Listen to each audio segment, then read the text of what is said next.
लगाकर बैठा है कोरोना। अगर की जरा भी ढिलाई तो होगा कोरोना की चढ़ाई।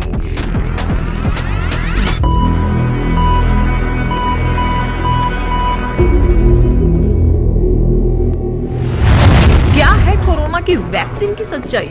क्या यह संजीवनी है या है मन बहलाने की दवाई?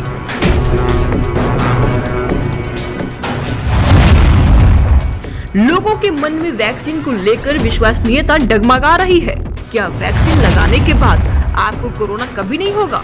अगर हाँ, तो फिर वैक्सीन लगाने के बाद भी संक्रमित क्यों हो रहे हैं लोग? पहली वैक्सीन की डोज लगाने से इम्यूनिटी हो जाती है कम।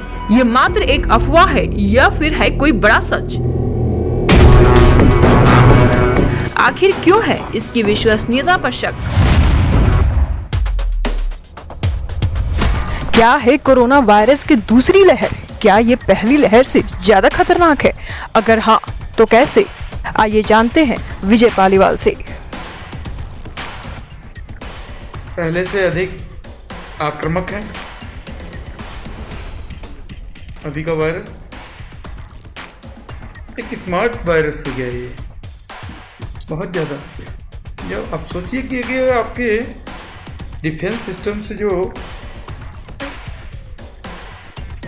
एंटीबॉडीज प्रोड्यूस करता है, ये इसको भी बाईपास करना सीख गया है। इसका अर्थ है डायरेक्टली आपके फेफड़ों पे असर डालता है। इसके कारण जो है कोविड निमोनिया ज़्यादा हो रहा है। आपने देखा होगा पिछले साल, पिछले उसमें इतना ज़्यादा निमोनिया नहीं हो रहा था। दोनों ही लंग्स को एक साथ अटैक करता है, कोविड निमोनिया हो जाता है और धीरे धीरे मरीज का स्वास्थ्य और गंभीर होता जाता है। बहुत बहुत धन्यवाद सर आपका इन तमाम जानकारियों के लिए। तो देखा आपने, कोरोना वायरस की दूसरी लहर मानव जाति के लिए बड़ा संकट बन गया है। इसके रोकथाम के लिए दुनिया के कई देशों ने नाना प्रकार के वैक्सीन तैयार किए। वैक्सीन आपके शरीर को किसी बीमारी, वायरस या संक्रमण से लड़ने के लिए तैयार करती है। वैक्सीन में किसी जीव के कुछ कमजोर या निष्क्रिय अंश होते हैं जो बीमारी का कारण बनते हैं। यह शरीर के इम्यून सिस्टम यानी प्रतिरक्षा प्रणाली को संक्रमण की पहचान करने के लिए प्रेरित करते हैं और उनके खिलाफ शरीर में एंटीबॉडी बनाते हैं जो बाहरी हमले से लड़ने में हमारे शरीर की मदद करती है।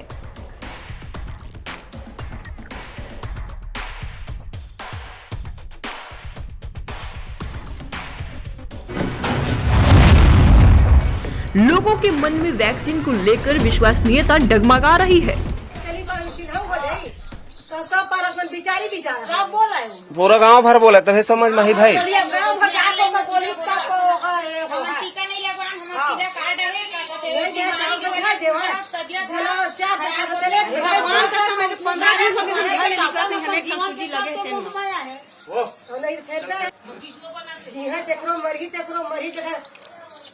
पैसा कौड़ी देवा अगर आप लोग लेकर नहीं पालन पर वस्ती सीधा कहत हम मार जाबो तेखर रिक्शा लेबे सरकार।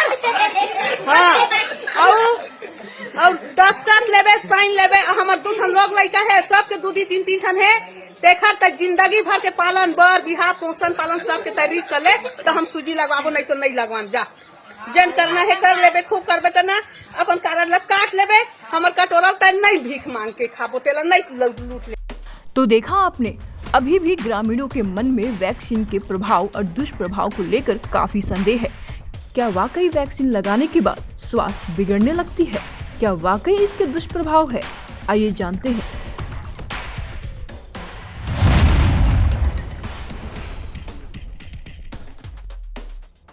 वैक्सीन लगाने का नकारात्मक असर कम ही लोगों पर होता है, लेकिन कुछ लोगों को इसकी साइड इफेक्ट्स का सामना करना पड़ सकता है। हल्का बुखार या खारिश होना इससे सामान्य दुष्प्रभाव है। वैक्सीन लगाने के कुछ वक्त बाद ही आप उस बीमारी से लड़ने की इम्यूनिटी विकसित कर लेते हैं। अमेरिका के centre of disease control and prevention का कहना है कि वैक्सीन बहुत ज़्यादा शक्तिशाली होती है क्योंकि ये अधिकांश दवाओं के विपरीत किसी बीमारी का इलाज नहीं करती, बल्कि उन्हें होने से रोकती है। क्या वैक्सीन लगाने के बाद आपको कोरोना कभी नहीं होगा? अगर हाँ, तो फिर वैक्सीन लगाने के बाद भी संक्रमित क्यों हो रहे हैं लोग? इस बात का कोई सबूत नहीं है कि मौजूदा कोविड-19 वैक्सीन में से कोई भी संक्रमण पूरी तरह रोक सकती है। उदाहरण के तौर पर इंग्लैंड में 40,000 लोगों पर की गई स्टडी बताते हैं कि फाइजर बायोनटेक की एक डोज लेने से संक्रमण का खतरा 70% कम हो जाता है और 2 डोज लेने के बाद 85%। भारत में जो वैक्सीन लग रही है उनमें एक है कोविशील्ड, जिसके अंतर्राष्ट्रीय क्लिनिकल ट्रायल दिखाते हैं कि ये 90% तक कारगर है। वही दूसरी वैक्सीन है कोवैक्सीन, जिसके तीसरे चरण के ट्रायल का प्रारंभिक डेटा दिखाता है कि वो 81% कारगर है। यानी कोई भी वैक्सीन लेने से संक्रमण का खतरा बहुत हद तक कम हो जाता है और वैक्सीन किसी को गंभीर रूप से बीमार होने से बचा सकती है।